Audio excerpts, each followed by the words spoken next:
செய்தி இந்த விவசாய நிகழ்ச்சியை பார்க்குறவங்களுக்கு சொல்கிற இந்த நிகழ்ச்சி செய்தி என்னவென்றால், நாம் இந்த அபிஷேகத்தை வர்ற 24ஆம் தேதி பெந்தேகோஸ்தே,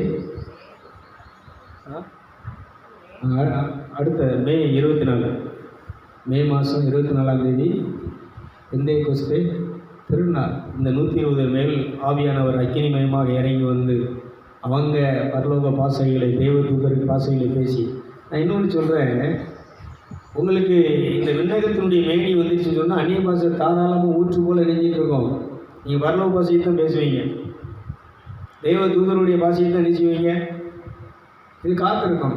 இந்த மாதிரி காத்திருந்து பரவச நிலை அடைந்து, இந்த தன்மை, இந்த சாயலை அடைந்து, இந்த உடலை அடைந்து நீங்கள் அந்நிய பாஷையில் பேசி நீங்கள் வாழ்ந்து பாருங்கள். சொர்க்கத்தில் இருக்கிறவங்க அங்கே தான் இதுக்குரிய மேனிக்குரிய ஆகாரம், சக்தி, பலன் நினைச்சுக்கிட்டு இருக்கோம். ஒவ்வொரு நாளும் பற்றி எழுதிக்கிட்டே இருக்கும். அதனால் இந்த நாளை உங்களுக்கு முன்னாடியே நான் நினைச்சிருக்கேன், ஆவியானவர் அறிமுகப்படுத்துகிறேன். நான் எப்படி காட்டில் போய் உட்காந்து காத்திருந்து கையை விரித்து, ஆவியானவரை என்னை நிரப்பும், என்னை குளிப்பாட்டும், ஏதோத்தை மாற்றி பண்ண அந்த கோமம் என்கிட்ட எரிச்சிட்டும், கோபத்தின் ஆவியை வெளியேறு, பகைமையின் ஆவியை வெளியேறு, வெறுப்பின் ஆவியை வெளியேறு, இதெல்லாம் நீ வெளியேற்றாமல் அவர் என்ன செய்ய முடியாது. இதெல்லாம் அழுக்குகள் எல்லாத்தையும் வெளியேற்றிட்டு, வாரும் பரநாவியே தாரும் முந்தன் கிருபைகளே அடியான் நெஞ்சம் மணல் கொண்டெறியே அன்பரே உண்மை அண்டி வந்திருக்கிறேன், உண்மை தேடி வந்திருக்கிறேன், பாதத்தில் காத்திருக்கிறேன், என்னை நிரப்போம். அப்படியே இருப்பேன். அப்படியே உட்கார அனுபவத்தை சொல்கிறேன். அப்படியே நிரம்பியே இந்த புத்தாலத்தில் இந்த தண்ணி விழுற மாதிரி விழுந்துருக்கு, குடிச்சிட்டே இருப்பேன். அது முடிஞ்சு வரும்போது பார்த்தா உடல் இருக்கக்கூடிய பலன், அந்த உள்ளார்ந்த மனுஷனுடைய பலன், ஆவி மனுஷனுடைய பலன் பார்த்தீங்கன்னா அந்த அளவுக்கு எப்படி இருந்தால் தில்லாக இருக்கும். அபிஷேகம் நிறைஞ்சிடும். அப்போது சர்ச்சி இந்த பாஸ்டர்ஸ் நடத்தக்கூடிய கூட்டங்களுக்கெல்லாம் போகும்போது நிறைய விஷயங்கள் எனக்கு அவரே அவங்க நான் பேசிக்கிட்டு இருப்பாங்க, பிரசங்கம் பண்ணிகிட்டு இருப்பாங்க. எனக்குள்ளே இந்த வார்த்தைக்கு இணைச்சி வரணும், நிறைய விளக்கத்தை கொடுத்துட்ருப்பார். அவங்க ஒரு வார்த்தையை பேசினா அந்த ஒரு வார்த்தைக்கு 100 இதிலிருந்து எனக்கு இணைச்சி வரணும், விளக்கம் கொடுத்துட்டே இருப்பார். ஆவியானவருக்கு ஒரு கை திட்டுங்களை பார்ப்போம், நல்லா கடமை கேட்டுருச்சு. ஏன் இதை சொல்கிறேன் அப்படின்னு சொன்னால், இப்போ நானும் சொல்கிறேன், நான் பேசுகிறத நீங்கள் கேட்கும்போது இது ஆவிக்குரியதாக இருந்தால் உங்கள் வாழ்க்கையில் நினைச்சிங்கன்னா இதிலிருந்து உள்ளே அவர் பேசிக்கிட்டே இருப்பார். அபிஷேகம் உங்களுக்கு கற்றுக் கொடுத்துட்டே இருக்கும். ஆனால் ஒரு ஜெபக்கூடத்தில் இருப்பேன். அதான் சொன்னோன்னா எஸ்ஐகே பிரான்ஸ் ஒரு மீட்டிங், 3 நாள் மீட்டிங். இந்த 3 நாளில் முதல் நாள் போனனைக்கு ஒரு வார்த்தை வந்துச்சு, ஒரு ஒரு வார்த்தை உள்ளிருந்து வந்துச்சு. அந்த 3 நாளும் அந்த வார்த்தை தான். 3 நாளும் அதை பற்றி எரிஞ்சிட்டே இருக்காரு. 3 நாளும் அதிலிருந்து விளக்கம் கொடுத்துட்டு இருக்கிறார், சக்தியை கொடுத்துட்டே இருக்கிறார். இது யார் கற்றுக் கொடுக்குறது? ஆனால் அவர் என்ன செஞ்சுட்டு இருக்கிறாரு? 3 நாள் வேறு டாப்பிக்கில் கூட்டங்களை பேசிகிட்டு இருக்கிறாரு. அந்த யூத்துக்கு தகுந்த மாதிரி இணைஞ்சிருக்காரு, மெசேஜ் எல்லாம் கொடுத்துட்டு இருக்கிறாரு. ஆனால் எனக்கு ஒரு வார்த்தை வந்தது. அந்த வார்த்தையிலே உட்கார்ந்து கொண்டு அந்த வார்த்தையை வைத்து தனியாக அவர் கூட்டத்தை முடித்த உடனே என்னை சாப்பிட போவாங்க. நான் என் பாட்டில் தென்னைமரம் நிறைய தென்னைமரத்து அடியில் போய் உட்காந்து தனியாக நினைச்சிட்டு இருப்பேன். அந்நிய பாஷையில் பேசி அப்படி அவரோட உறவடிக்க. அதேமாதிரி எல்லாரையும் படுக்க போகின்றவங்க எல்லாம் படுக்க போயிடுவோம். நான் என் பாட்டில் நினைச்சிருப்பேன், ஆவியில் தனியாக நினைச்சிட்டு இருப்பேன். ஏன்னா இவங்க பிரசங்கம் பண்ணும்போது நம்ம என்ன செய்ய முடியாது. இப்படி நான் சில இடங்களில் பண்ணும்போது அந்த பாஸ்டர்ஸுக்கு என்ன பார்ப்பாங்க, அவர் என்ன அவங்க பிசாசு உடனே நம்ம தலையில் கவிச்சு பிசாசு உடனே துரத்துதுன்றவாங்க. அதனால் இந்த கூட்டங்களில் நான் என்ன பண்ண இதெல்லாம் கண்டுக்க மாட்டேன். அபிஷேகம் வழிநடத்துக்கு வித்தியாசமாக 1 யோவான் 2:27 வாசிங்களேன். ஏன்னா அந்த நிகழ்ச்சியை பார்க்குறவங்களுக்கு அந்த வசனம் என்ன செய்யும். நீங்கள் அவராலே பெற்ற அபிஷேகம் உங்களில் நிலைத்திருக்கிறது. ஒருத்தர் உங்களுக்கு போதிக்க வேண்டியதில்லை. அந்த அபிஷேகம் சகலத்தையும் குறித்து உங்களுக்கு போதிக்கிறது. பாஸ்டரால் சகலத்தையும் குறித்து என்ன செய்ய முடியாது, சாமியாரால் சகலத்தையும் குறித்து என்ன செய்ய முடியாது, ஐயரால் என்ன செய்ய முடியாது, சகலத்தையும் குறித்து என்ன செய்ய முடியாது. இந்த அபிஷேகம் சகலத்தையும் குறித்து நீ கேட்குற உனக்கு வரக்கூடிய சந்தேகம், எல்லா சந்தேகத்திற்கும் கேள்விகளுக்கும் இணைஞ்சிருக்குன்னா பதில் கொடுத்துட்டே இருப்பான். அது சத்தியமாக இருக்கிறது, பொய்யல்ல. அது உங்களுக்கு போதித்தபடியே அவரில் நிலைத்திருப்பீர்களாக. கைதிட்டு நம்ம நல்லா கரடி அது போதிக்கணும். இப்படி தான் நான் என்ன செஞ்சேன்னா என் வாழ்க்கையில் வரும். ஆனால் நிறைய கூட்டங்களுக்கு போவேன். போய் அதில் ஏதாவது கிடச்சிருமா? நிறைய தீர்க்க தரிசனம்லாம் சொல்லுவாங்க, இது ஒன்றும் நடக்கும், இவர் என்ன சொன்னாரோ அதான் நடந்துட்டு. அதனால் அபிஷேகம் நமக்கு என்ன செய்யணும்னா போதிக்கும். இதுதான் என்னென்னா தாய்ப்பால். டெய்லி நீங்கள் இணைஞ்சிருக்கிறீங்க, இந்த ஆன்மாவுக்கு ஆவிக்குரிய ஆகாரம் கிடச்சிட்டே இருக்கும். இந்த ஆகாரம் அதனால் தேவசாயி ஏசிலையும் உங்களுக்கு இந்த ஆகாரம் கிடச்சிட்டே இருக்கும். நாங்கள் இதில் என்னுடைய சுயமாக நான் என்ன செய்ய மாட்டேன்னா எதையும் யோசிக்கவே மாட்டேன். இது என்ன சொல்கிறீங்கப்பா, இதில் என்ன விளக்கம் கொடுத்துருக்கீங்க, நானே அவர்கிட்ட கேள்வி, இதுக்கு விளக்கத்தை எங்களுக்கு தாரும். அந்த விளக்கம் நான் கொடுத்துட்டே இருக்கும். இந்த விளக்கமெல்லாம் எனக்கு தெரியும், எனக்கு இதுக்கும் சம்மந்தமே. இவங்க படிக்கிற மாதிரி நம்ம பைபிள் காலேஜோ பைபிள் எல்லாம் இது பண்ணுறது கிடையாது. உட்காந்துருப்பாங்க, ஒரு வார்த்தை வரும், அதுலேருந்து என்ன செஞ்சுட்டு இருக்கும், ஒற்றுக்குள்ளே செஞ்சுட்டு இருக்கும் ஓடிட்டே. அதனால் இன்றைக்கி தனித்து இதெல்லாம் என்னச்சுன்னா தனித்து இருப்பு. இதை சொல்கிறாரு, உங்கள் குடும்பத்தில் நீ இதை பண்ணு, தனித்து நீ இதை பண்ணு, நீ நடக்கும்போது பண்ணு, படுத்திருக்கும்போது பண்ணு, உட்கார்ந்துருக்கும்போது, அப்படி தான் பைபிள் சொல்லுது. அதுதான் நான் உங்களுக்கு சொல்கிறேன். நான் கூட்டங்களுக்கு போவேன், கோயிலுக்கெல்லாம் போவேன், ஆனால் என்ன செய்வேன், தனித்திருந்து இதெல்லாம் பண்ணுவேன். வீட்டில் என்ன செய்வேன், மச்சில் ஏறிடுவேன். நைட்டு 8 மணிக்கு மேலே மச்சில் தான் என்ன செய்வேன்னா விரிச்சு படுப்பேன். தனியாக போய் மச்சில் தான் படுப்பேன். அங்கே போய் உட்காந்து என்ன செஞ்சுட்டு இருப்பேன். இதை தான் நான் சொல்கிறேன். ஆனால் பூசை நடக்கும்போது போவேன். ஏன்னா ஊரில் கோயிலுக்கு வர மாட்டேங்கான்னு சொல்லுவாங்களே, கோயிலுக்கு போவேன்.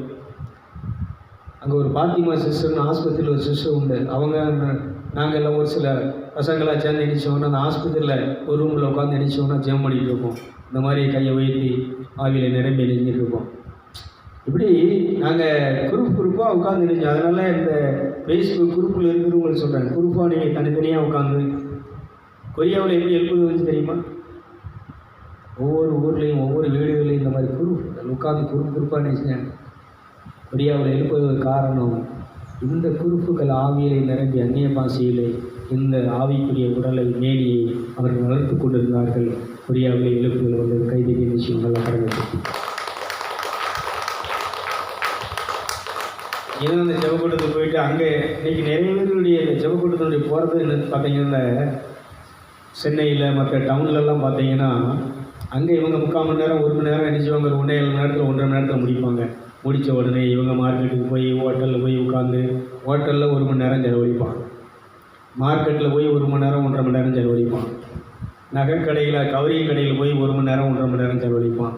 அன்னைக்கு பூரா என்ன செய்கிறது, பேருக்கு 1 மணி நேரம் கோயிலுக்கு போயிட்டு, ஆனால் 4-5 மணி நேரம் எதில் போய் உட்காந்துட்டு இருக்கிறான், எதில் செலவழிச்சுட்டு வரான், திங்கிறதுலையும் உடுத்துறதுலையும் வேறு அந்த உலக பிரகாரமான கடைகளில் பட்டி காட்டா முட்டாய் கடையை பார்த்த மாதிரி இவங்க கடையாக அலைஞ்சி அந்த கடையில் அது இருக்குமா, அந்த கடையில் இது கிடைக்குமா, அந்த கடை இப்படி நான் பார்க்குறேன்.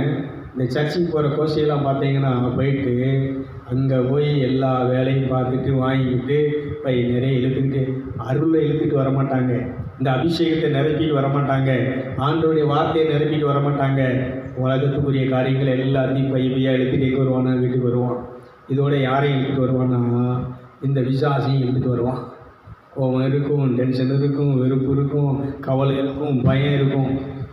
ஆனால் அபிஷேகத்தில் நிரம்பி இருக்கிறவனுக்குள்ள, இந்த ஆவியில் குளித்து கொண்டு இருக்கிறவங்களுக்குள்ள இந்த அபிஷேகம் உனக்கு கற்றுக் கொடுத்து போதிச்சுன்னு சொன்னால் உனக்குள்ள கவலை இருக்காது, உனக்குள்ள பயம் இருக்காது, உனக்குள்ள துக்கம் இருக்காது, உனக்குள்ள தோல்வி இருக்காது, உன் வீட்டில் வறட்சி இருக்காது, உன் வாழ்க்கையிலே வெறுமை என்பது இருப்பாது. நீ இறைத்து கொண்டிருப்பாய். உன் உனக்குள்ள இனிஷியும் எல்லாம் ஊற்றெடுத்து ஆராய் பெருக்கெடுத்து ஓடிக்கொண்டிருக்கும். நல்ல கைது சொல்லுவாங்க. இதுதான் அபிஷேகம். இதுதான் இந்த உடல் தேவனுடைய ஆலயம். எல்லாரும் மனுஷன் உங்கள் உடல், நம்முடைய உடல் ஆண்டவருடைய ஆலயம். அதான் சொல்லுவோம், பொண்டாட்டியே ஒன்று இருக்க முடியாது, எப்படி இது ஆலயமாக இருக்க முடியும்? உன் பிள்ளை ஒன்றை நினைச்ச முடியல, உன் வீட்டுக்கு வந்த மருமவ அண்ணமாவோ ஒன்றை நினைச்ச முடியல. அவ்வளவு வாய் நாத்தம், அவ்வளவு மனசுக்குள்ள என்ன இருக்கு? எத்தனை பேருக்கு விளங்குது, எத்தனை பேருக்கு கோபமாக இருக்குன்னு எனக்கு தெரியல. ஆனால் விண்ணக உடல் வரும்போது, விண்ணக உடலை நாம் எடுக்கும்போது அன்பு நிறைந்திருக்கும். கைதிட்ட மாட்டோமே. சந்தோஷம் நிறைந்திருக்கும், சாந்தம் நிறைந்திருக்கும், பொறுமை நிறைந்திருக்கும், சகிப்புத்தன்மை நிறைந்திருக்கும், தன்னடக்கம், என்ன வந்தாலும் சரி தாங்கிக் கொள்ளக்கூடிய அடக்கம், சக்தி என்ன செஞ்சிருக்கும். யார்கிட்ட ஒரு வார்த்தை சொல்ல முடியுதா? அவன் பேசினா தூக்கு பிடிச்சி செத்துக்கிட்டான். விளங்குதா? ஏன்? இந்த மாமிச சிந்தை மரணம், ஆவியின் சிந்தைய ஜீவனும். அதனால் இந்த இடத்துல இன்னைக்கு இதெல்லாம் நடந்துட்டுன்னு சொன்னால் இந்த தன்மை இருக்கிறதுனால, இல்லைன்னா இருக்க முடியுமா? இந்த இடம் இருக்குமா? எல்லாரும் சொல்கிறாங்க, ஐயோ பிரதர் உங்களுக்கு இப்படி ஆயிடுச்சு, நீங்கள் போயிட்டீங்கன்னா அந்த இடமே எழுதியாது. பிள்ளைங்க சொல்கிறாங்க, நீங்கள் இருக்க போய் நாங்கள் எப்படி இருந்தோம்? பயம் இல்லாமல் நிம்மதியாக கவலையாக இருந்தோம். அழுகுறாங்க. இல்லைன்னா நாங்கள் என்ன ஆகும்? ராசு சொல்கிறான், நீ இல்லைன்னா அங்கே ஊழியதப்பா. என்ன அவ்வளோ ஈஸியாக ஆண்டவர் நினைக்க மாட்டார். இதற்கு ஒரு எலியாவுக்கு எலிசாவை ஆண்டவர் கொண்டு வந்த மாதிரி இந்த ஊழியத்தை தொடர்ச்சியாக நடத்துறதுக்கு ஒரு எலிசாவை ஆண்டவர் கொண்டு வந்து நிறுத்துவார். கைதிட்டு நம்ம நல்லா.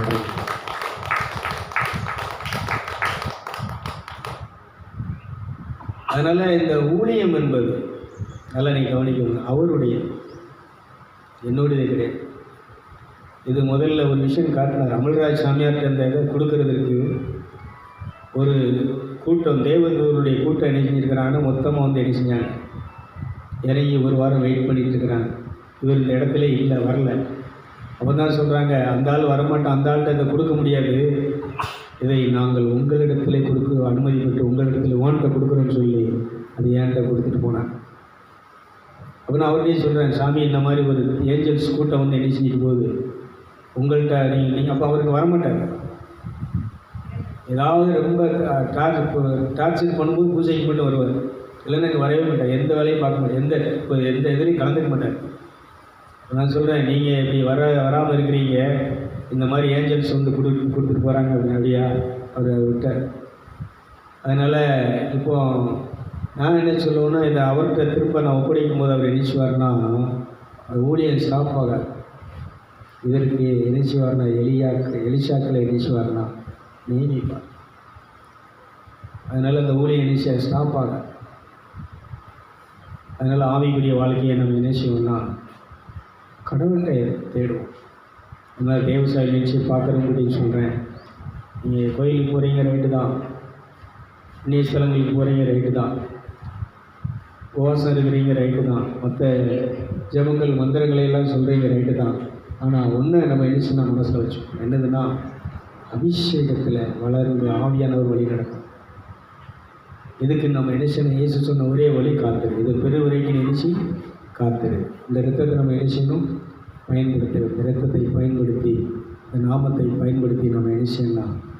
ஆவியிலே நிறைந்து பிசாசை வெற்றிக்கும். பிசாசை ஜெயிக்கிற ஒரே ஒரு ஆயுதம் இயேசுவின் இரத்தம். ஒரே ஒரு ஆயுதம் இயேசுவின் நாமம். ஒரே ஒரு ஆயுதம் ஐக்கினி. சத்துரு வெள்ளம் போல வரும்போது ஆவியானவர் வெற்றி கொடி பிடிக்கிறார். ஆவியை கொண்டு வருகிறேன், ஆவியிலே நிறைந்திருக்கிறேன், பரிசுத்த ஆவியை கொண்டு வருகிறேன், உன்னை எரிக்கிறேன், உன்னை அழிக்கிறேன் என்று சொல்லும்போது பிசாசின் கூட்டங்கள், ராஜ்யங்கள் அழிக்கப்படுகிறது. கைதிக்கு நிச்சயம்.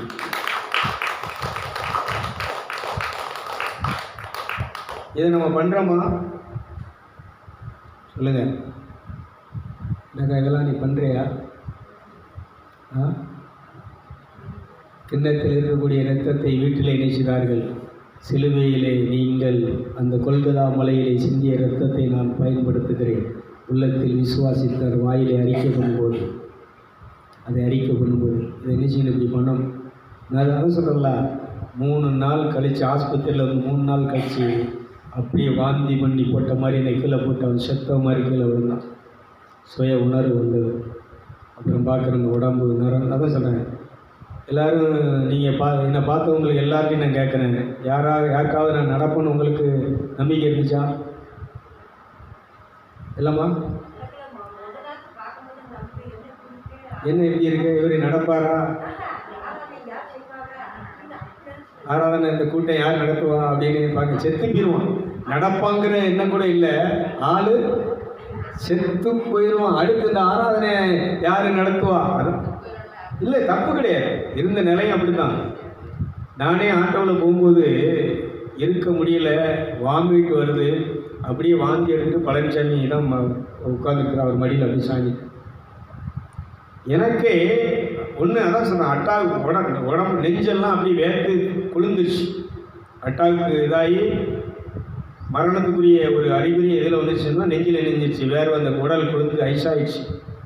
ஒன்று டாக்டரே சொல்கிறாரு, அட்டாக்கு வந்து என்ன செஞ்சிருச்சு, கட்டாகி தப்பிச்சிட்டாரு. அடுத்து என்னது, சோக்கு, கை 2 காலில் என்ன செய்ய மாட்டேங்குது, பாத்ரூமுக்கு யூரினுக்கு என்ன செய்கிறாங்கன்னு இந்த கால் சுத்தமாக வர மாட்டேங்குது, இந்த கால் லேசாக இதாகுது, ஆனால் என்ன செய்ய முடியல, ஊனி எட்டு வைக்க. அப்போ இழுத்துக்கிட்டு தான் ஜெயமாலே சொல்கிறா, வெயிட்டாக இழுத்துக்கிட்டு தான் போனோம். எனக்கு இப்படி ஆயிடுச்சு, அடுத்து ஒரு நடப்பாராங்கிற நம்பிக்கை எனக்கு இல்லை பிரதர். எப்படி நீங்கள் நடக்கிறத பார்த்தோன்னே எங்களுக்கு ஆச்சரியமாக இருக்கும்.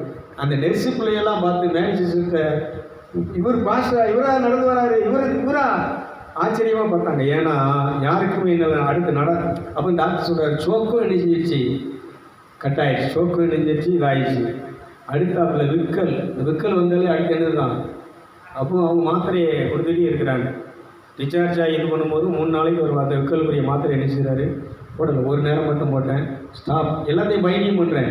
இந்த மாசற்ற விளையாடப்பட்ட ரத்தத்தினாலே விக்கலை நான் உன்னை கட்டுகிறேன். நான் எதுக்கு சொல்கிறேன்னா, கோயிலுக்கு போகிறீங்க, ஜெபம் கொடுத்து போகிறீங்க, புண்ணிய ஸ்தலங்களுக்கு போகிறீங்க, ஜெபமெல்லாம் பண்ணுறீங்க, ஜெபமாலையெல்லாம் சொல்கிறீங்க.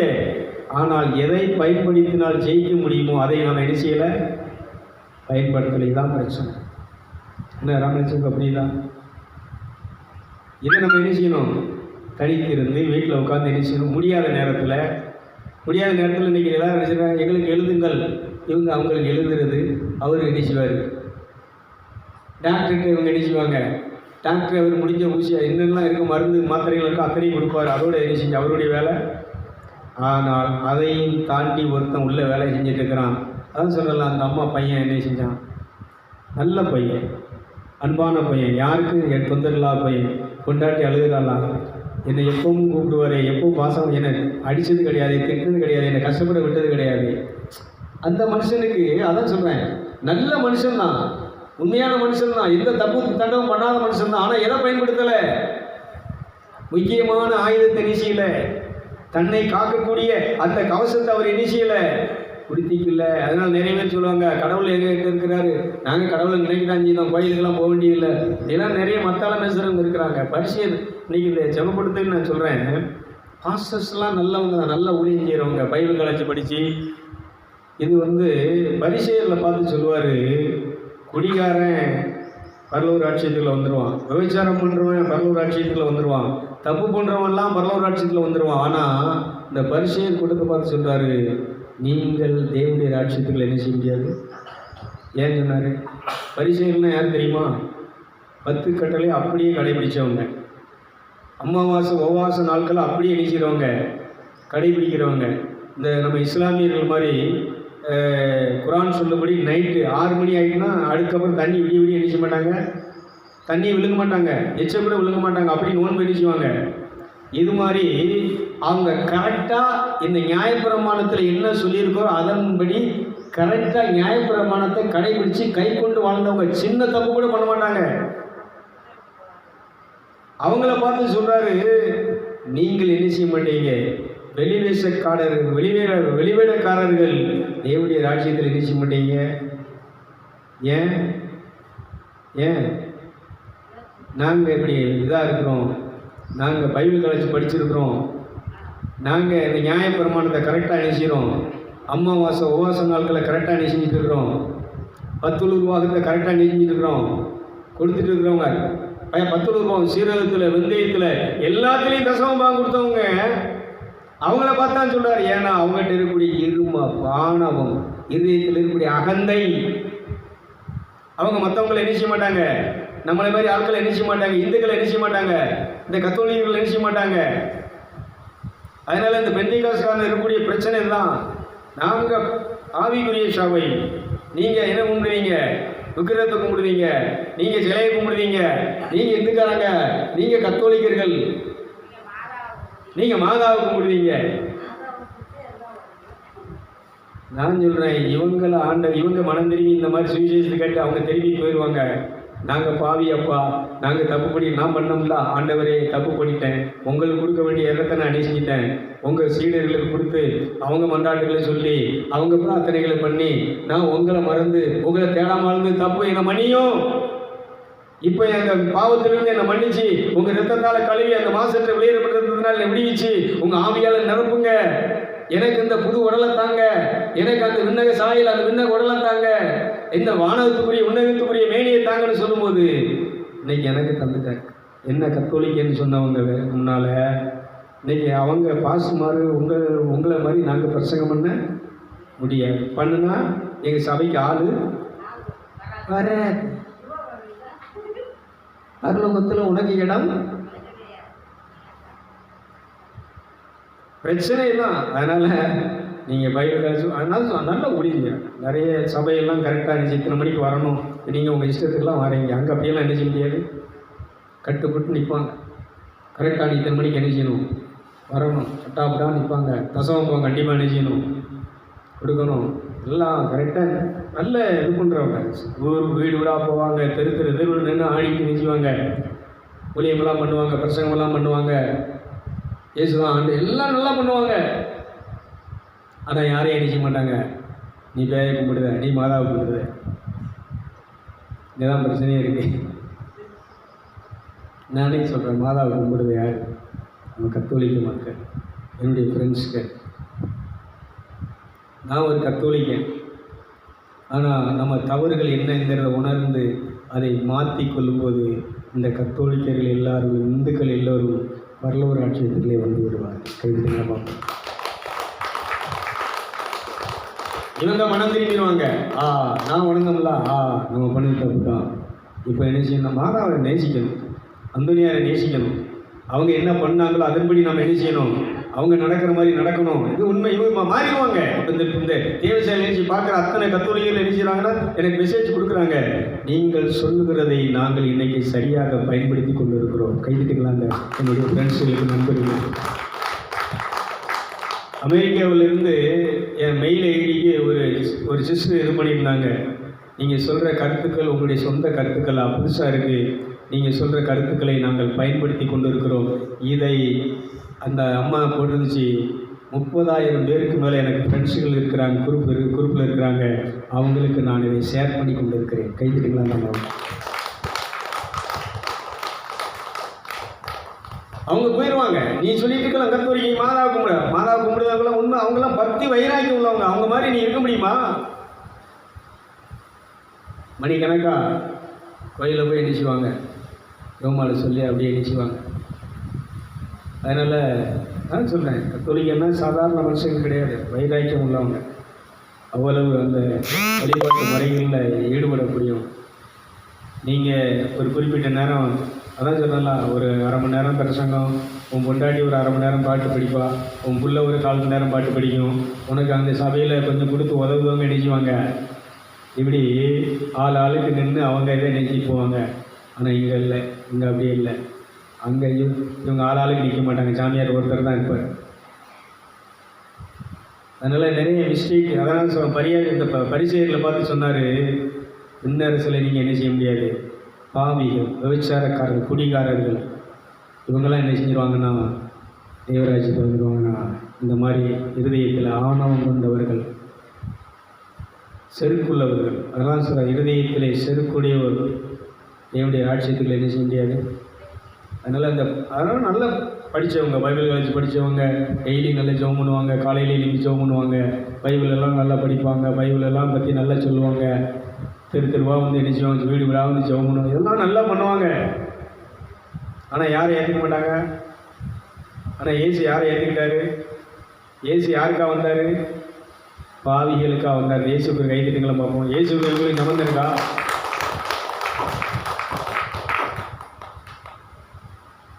எத்தனை பேர் கலந்தது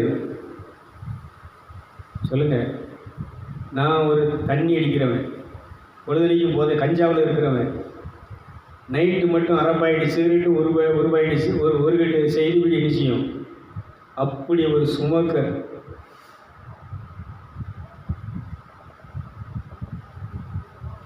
இன்னைக்கு நான் எங்கே இருக்கிறேன்?